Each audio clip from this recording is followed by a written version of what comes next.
Salut tout le monde, j'espère que vous allez bien. Aujourd'hui, on se retrouve pour analyser le Bitcoin. Dans cette vidéo, je vais vous montrer le trade en long que j'ai pris juste ici, donc qui est plutôt un swing pour une target, un breakout de l'ATH ici. Donc je vais vous montrer pourquoi j'ai changé de biais assez rapidement ici, puis que je suis plutôt passé bullish à court terme et même à moyen terme, si jamais on a quelques confluences de plus. Je pense que la price action ici est plutôt bullish à court terme, à mon avis. Ensuite, on va également aller voir l'Ethereum qui accumule toujours pas mal de liquidités au sud avec la grande trendline qu'on a ici. Ensuite, le FED également, on va aller faire un petit tour sur le FED. Ça fait un bout que je n'ai pas fait d'update, donc ça va être plutôt pertinent. Également, on va aller voir le TAO qui est plutôt bullish en daily. Également, on va aller voir le résultat de notre analyse sur le APT qui s'est plutôt bien déroulé avec, bon, on arrive sur les equal highs qu'on devrait venir chercher durant les prochaines heures. Donc, premièrement, pour mon trade sur le Bitcoin, je vous avais fait un tweet juste là qui montrait vraiment avec pas mal plus de data, avec par exemple l'order book ici, on avait également la map de liquidation. Donc, je ne vais pas faire un tour sur vraiment tout ça ici, sur l'order flow, parce que sinon ça va prendre littéralement une vidéo complète. Mais je vais vous montrer par exemple l'analyse graphique ici, puis également je vais vous montrer le vélo data. Dans cette vidéo, je vais vraiment vous montrer l'analyse graphique, mais si vous allez voir sur Twitter, j'ai rajouté un petit peu plus d'informations sur pourquoi que je m'attendais vraiment à ce que les institutions ici ont pu racheter pendant que les retail ont vendu juste là, durant le mouvement basic qu'on a eu juste là. Donc maintenant sur TradingView, si on regarde le graphique en H4, ici dans la dernière vidéo, on avait vraiment deux scénarios ici qui étaient, moi personnellement j'étais plutôt bearish, on était à peu près ici dans cette région-là, durant la dernière vidéo. En gros, j'étais plutôt bearish, je ne m'attendais pas nécessairement à ce que cet order block-là tienne, même si j'avais dit que c'était quand même l'order block le plus pertinent à tenir. Donc si on tenait ça ici, qu'on avait un beau rebond, puis qu'après ça, je vais vous montrer l'autre configuration qui a fait que j'ai pris un long.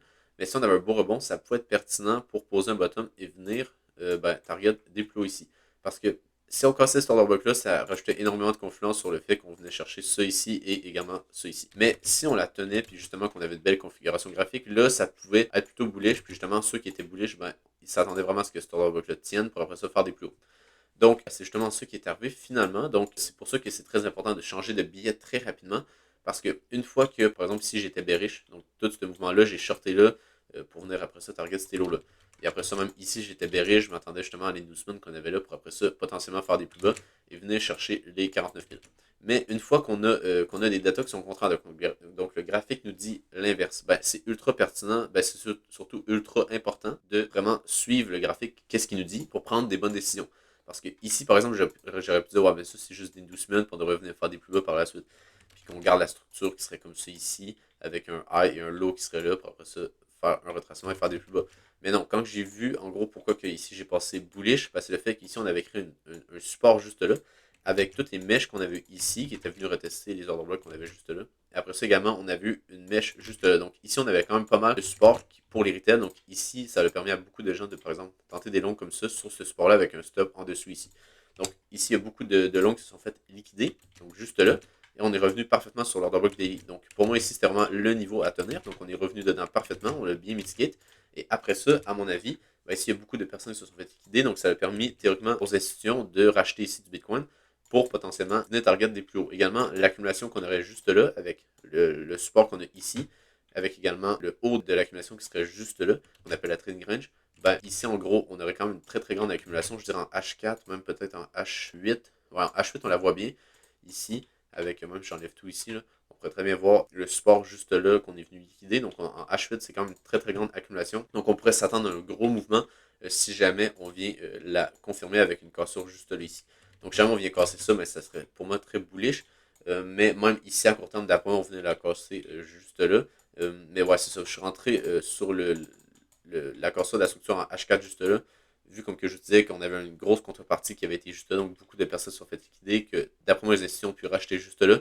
Et là, on devrait faire pousser le prix à la hausse. Donc, une fois qu'on est venu casser le high qu'on avait juste là, pour moi, toutes les confirmations étaient là pour après ça venir target des plus hauts sur le Bitcoin. Et également, vu que ici on est dans un range juste là qui dure depuis très très longtemps, si jamais on vient casser ce high-là, pour moi, après ça, on venait target ce high-là ici. Comme que je vous disais, pour moi, le high protégé est vraiment ici, vu qu'il était venu mitigate l'order block en 3D qu'on a ici. Donc, une fois qu'on casse ça, on devrait venir chercher ça. Puis si on vient chercher ça, ça va faire un gros short squeeze qui devrait venir chercher au minimum ça ici. Et en gros, après ça, pourquoi j'ai voulu garder mon trade encore plus longtemps, c'est le fait qu'il ne faut pas oublier que notre structure weekly est haussière, avec un high, un low, plutôt un low et un high juste là. Après ça, on a un low juste là. Et techniquement, si on vient casser ça ici, donc on va faire un niveau plus haut, on va avoir un low weekly qui serait ici et un high en formation juste là. Donc, ça voudrait dire que ici, on est bullish en weekly et qu'on aura une continuation haussière en weekly. Si jamais on vient casser ça ici et ça ici. Donc c'est pour ça que je target à peu près le 90 000, mais c'est juste approximatif. Ça va juste être par exemple de trail le SL au fil du temps comme ça ici. Pour après ça venir se faire traverser quand le marché va se retourner en DI. Donc ça va être pas mal ça mon plan pour ce trade-là, de vraiment le laisser longtemps si jamais j'en ai la possibilité. Si jamais je me fais SL, c'est pas plus grave que ça. Mais ouais, ce trade-là, pour moi, je veux vraiment le garder longtemps pour à peu près tout le bull run, toute la phase très parabolique du Bitcoin qui devrait suivre si jamais on vient casser l'order block 3 jours qu'on a ici. Ensuite, également à plus court terme, c'est plutôt intéressant parce que ici, qu'est-ce qu'on peut voir? C'est que pour moi, c'est assez bullish qu'est-ce qu'on fait. En gros, ici, on avait une résistance juste là, qu'on est venu passer au-dessus. Mais juste avant de passer au-dessus, on peut voir qu'on avait quelques mèches ici. Donc, il y a sûrement beaucoup de retails qui sont passés bearish quand on est venu toucher la résistance. Donc, ils ont shorté, par exemple, comme ça ici, avec un stop qui devait se situer au-dessus, juste là. Donc, il y a beaucoup de retails qui ont shorté là ou qui ont vendu juste ici. Et même à ça, le prix est quand même passé à la hausse. Donc, qu'est-ce que ça veut dire? Ça veut dire qu'ici, les institutions ont pu racheter.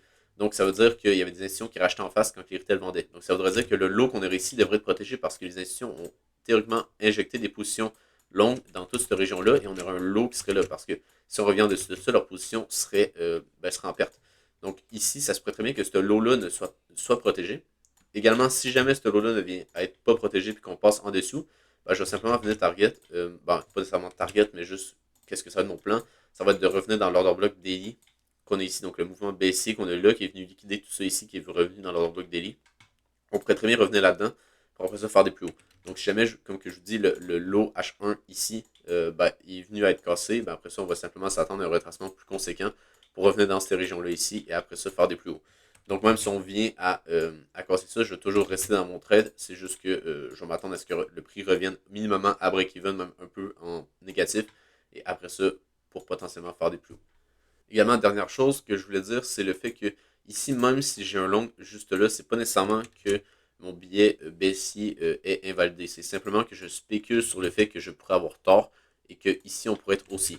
Mais ça reste que ici on a quand même un high protégé juste là, jusqu'à temps qu'on vienne de casser, on a un high protégé ici.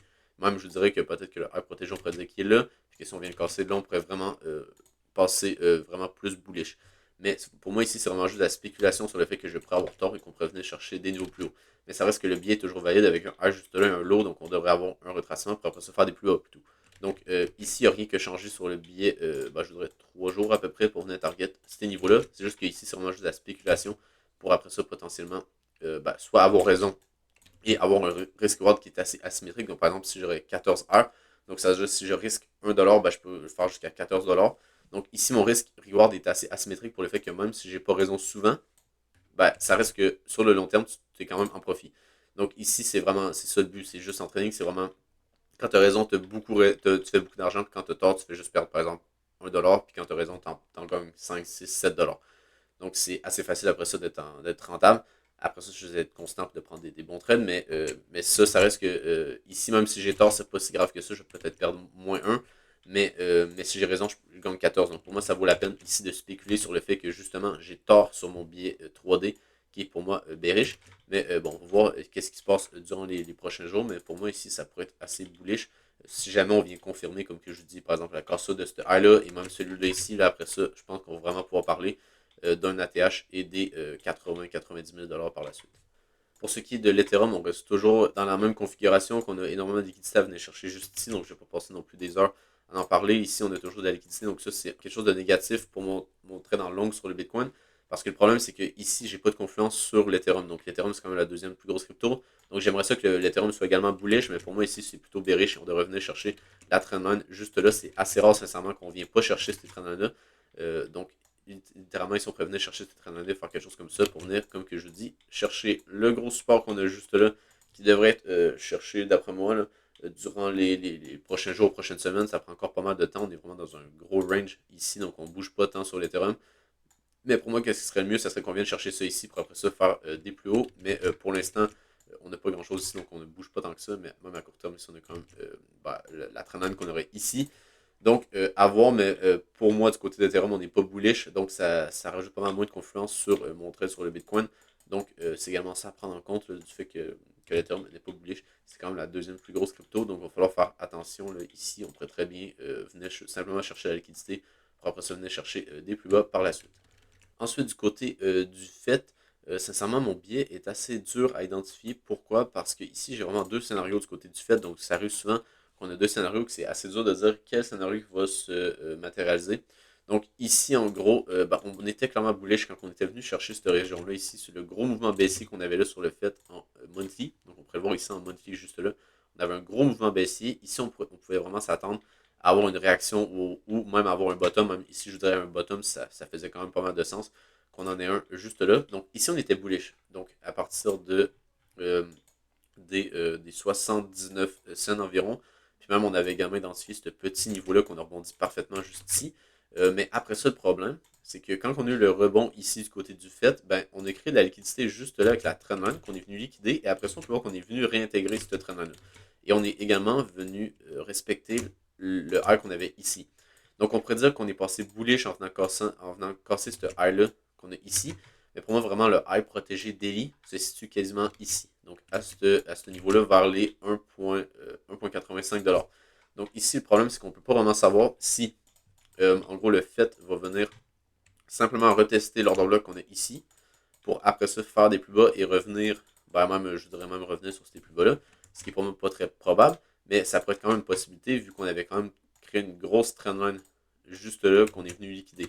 Donc en gros, il y a quand même une possibilité que ici, les institutions ont pu prendre des profits sur leur position qu'ils avaient accumulée juste là. On peut voir que la création de la liquidité est à peu près pareil ici avec une trendline qu'on avait ici. Également ici, on avait un support qu'on était venu liquider. Donc on est à peu près sur le même niveau de liquidité. Donc ça veut dire que les positions longues ici auraient pu être vendues juste là. Et après ça, ici, on pourrait s'attendre à une continuation de l'ordre flow baissier du côté du fait. Ça serait le premier scénario, que ici, on serait simplement venu liquider une trend en respectant le RDI pour après ça venir faire des plus bas. Sinon, l'autre scénario, ce serait qu'on est bullish. Donc, si on est bullish ici et qu'on est vraiment venu casser le RDI qui serait potentiellement ici, même si je le trouve qui est mieux là. Donc, ça, on est venu casser la structure daily qu'on aurait là, on serait bullish. Donc, on s'attendrait soit à une consommation haussière à partir de l'order bloc qu'on est ici ou celui-là juste là. Donc après ça, à voir, là, mais ici, à court terme, ça semble assez bullish. On a quand même une belle accumulation avec la création d'un support qu'on est venu liquider juste ici. Et après ça, on est venu casser le H4 qu'on a ici. Donc on pourrait s'attendre à une consommation haussière du côté du fait si jamais on a à tenir cet order block-là daily. Donc sinon, du côté du TAO, c'est pas mal la même chose que sur le fait. C'est juste qu'on est quand même pas mal plus bullish, à mon avis. On était venu créer un support ici qu'on était venu liquider. Donc ici, ce lot-là devrait être protégé long terme et on devrait après ça effectuer des plus hauts. Vu qu'on est bullish en weekly avec un low ici, un high juste là, avec potentiellement un low ici, un nouveau plus haut. Donc je m'attendrai à un ATH du côté du TAO durant les prochains jours, prochaines semaines. Mais sinon également ici à court terme, c'est plutôt intéressant parce qu'on avait une résistance juste là. Donc c'était deux highs là juste ici. Qu'on était venu s'accoter de donc, ici, les retails sont également passés bearish. Donc c'est pas mal le même scénario qu'on avait sur les bitcoins en H1. Donc, si on revient ici, en H1, juste là, la résistance qu'on avait ici, on peut voir que ça a formé un order block, qu'on est passé au-dessus. Après ça, on peut voir que l'order block s'est fait quand même bien respecté. Donc, on a pas mal la même chose sur le TAO, mais maintenant en daily. Donc, ici, c'est si on avait la résistance qu'on était venu passer au-dessus. Donc, l'order block ici était pertinent. Après ça, on est venu créer un autre order block ici en venant casser le high qu'on avait ici. Également, ici, on a une réaccumulation. Donc, une distribution qui, après ça, qui a pris place à des plus hauts. Donc ça, c'est pas une distribution qui a pris place à des plus bas, et après ça, on est venu faire des plus hauts. Donc ça, c'est bullish. Et on aurait un lot protégé qui serait ici pour l'instant. Et ensuite, on était venu dans l'order block. Après ça, on est revenu une autre fois. On est venu créer un autre order block daily qu'on est revenu ici, avec également de l'inducement juste là. Donc ça voudrait dire que le lot protégé ici à court terme en H4 serait ici et le high juste là. Donc on pourrait s'attendre à un retour dans l'order block daily qu'on aurait ici, donc l'order block daily qu'on a là. Donc on pourrait s'attendre à un retour là-dedans pour après ça faire des plus hauts. Donc c'est ça que je m'attends du côté du TAO. Et c'est ça pour moi, l'order flow est vraiment bullish. Ici, également, si on vient à casser l'order block daily qu'on aurait ici, on pourrait s'attendre à un pullback assez conséquent pour revenir là-dedans. Donc si on va en weekly, donc juste là, on aurait un order block weekly qu'on aurait ici, pas mal de faire le gap à venir chercher. Donc si jamais on vient casser ce lot-là, il y aurait une possibilité qu'on revienne là-dedans pour après ça faire des plus hauts. Mais après ça, ça va rester à voir. Là. Ça reste que à court terme ici, je trouve que c'est assez bullish qu'est-ce que le TAO nous fait. Puis même, je pense que venir chercher la TH pourrait être vraiment très très possible si jamais on tient l'order block daily qu'on a ici et qu'on effectue encore une fois des plus hauts. Pour moi, la prochaine target, ça va clairement être ici vers les 780$ et même sûrement on venait chercher les 1000$ par la suite dans les prochaines semaines si jamais on vient casser ce high. Ensuite, la petite update du côté du APT, ben, on s'attendait simplement à ce qu'on vienne chercher l'order block daily qu'on avait ici pour après ça effectuer des plus hauts. J'avais également partagé un scénario bearish qui serait de revenir là-dedans ici pour après ça effectuer des plus hauts et venir chercher les equal high qu'on avait ici. Mais finalement, on est simplement venu retester ce niveau-là pour après ça faire des plus hauts. C'est sûr que là, on n'est pas encore venu chercher les equal high, donc je m'attendrai encore à un mouvement aussi pour venir vraiment chercher tout ça ici et ça ici. Je pense pas que c'est vraiment terminé qu'est-ce qu'on a sur le APT ici en peut-être H4 qu'on pourrait bien le voir. Ouais, ici en H4 on peut bien le voir. Également, je l'avais partagé vraiment ce niveau-là ici avec un lot protégé qui était là et un order block qui était juste là avec le petit mouvement baissier qu'on n'était pas venu retester avec la mèche. Donc ce niveau-là était assez pertinent et également on pouvait s'attendre à ce qu'on vienne chercher le lot qu'on avait ici, venir chercher après ça l'order block qu'on a ici pour après ça faire des plus hauts. Donc c'est exactement ça qui est arrivé, donc c'est vraiment très très clean ici avec une belle performance de comment ici qu'on a eu 30% je crois. Donc ici si on regarde, on a fait 32%, donc c'est quand même très très bien. Très très bon call ici avec justement la réaccumulation qu'on avait eu ici, qui avait pris place après ça une autre réaccumulation ici pour après ça faire des plus hauts. Donc assez clean du côté du APT. Et après ça, ben même je vous dirais qu'on pourrait même s'attendre à ce qu'on vienne chercher pas mal plus haut là, dans ces niveaux-là ici. Si jamais on garde notre structure daily, on pourrait très bien venir chercher ici. Si jamais on perd notre structure daily, donc on vient casser le lot qu'on aurait ici, ben après ça, on pourrait s'attendre à un retour là-dedans. Et après ça, voir qu'est-ce qui se passe. Soit venir accumuler ici et faire des plus hauts, ou après ça, vraiment être bearish, ce que je ne m'attendrais pas trop, et venir chercher vraiment des plus bas. Mais je pense pas que c'est ça le plus probable. Je pense qu'ici, c'est soit qu'on continue à faire des plus hauts ou qu'on revient là-dedans pour ça, faire des plus hauts. Je pense que c'est vraiment ça le plus probable. Donc, ben, si vous avez aimé la vidéo, n'hésitez pas à vous abonner sur Twitter ainsi que sur YouTube. Sinon, ben, je vous souhaite une bonne journée. On se retrouve pour une prochaine vidéo. Bye.